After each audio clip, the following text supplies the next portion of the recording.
Jadi gue waktu itu transisinya bisa dibilang langsung brut kayak gitu. Terus turunnya juga cepat. Open BO, obrolan penting bisnis Anda. Nah, yang gue pengen tahu fase survive-nya gimana nih? Karena kan orang di fase rugi atau fase lagi down, Ya. itu ada pengen nyerah, pengen ganti bisnis. Ya, seringnya begitu ya yang kita temuin. Nah, tapi lu gimana? Tetap stick dengan bisnis lu dan bisa survive dan bangkit sampai sekarang? Oke, jadi waktu itu emang gue ada faktor beruntungnya juga ya. Oke. Salah satunya waktu itu algoritma Instagram masih gampang. Shopee, pernah ngalamin nggak Shopee nggak kena biaya admin? Oh iya. Nah, tahu- gua tahu ngalamin di zaman itu ya. Jadi gue waktu itu transisinya bisa dibilang langsung brut kayak gitu. Terus turunnya juga cepat. Oke. Jadi kenapa alasan gue tetap bertahan? Karena gue nggak ada bisnis lain selain ini. Kalau gue nggak terusin, artinya resiko buat keluarga gue dong.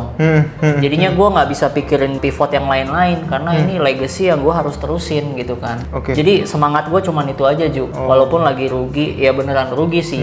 Cuma kan ada beberapa fase kita pernah panen ya. Maksudnya namanya bisnis kan up and down Iya, kan. iya. Jadi ada fase gue memang cuan gede dan itu gue simpan. Jadi bisa mengcover kerugian gue selama bertahun-tahun ke depan. Oke. Jadi itu udah tahun kelima Ju. Masa tahun kelima gue berhenti. Oke. Jadi ya intinya waktu itu gue berpikir ya sudah gue kerja buat tanggung jawab aja bukan buat passion gue gitu. Oke, jadi cash flow-nya sehat sehingga sehat. bisnisnya nggak perlu ditutup gitu ya. Iya itu dia. Itu betul. cuma masa transisi geser market aja ya, Iya yang cuma dari ya shifting market. shifting betul, aja. Betul banget. Tapi kan cukup merubah yang tadi brandingnya dimainkan, jadi Iya. udah keluar dari perang harga. Ya itu tahun keberapa ya gue kayak gitu ya. Kalau nggak salah gue baru mulai branding itu dari tahun 2020. Oh oke. Branding pertama 2020 belum jago. Jagonya tuh 2023 baru berarti.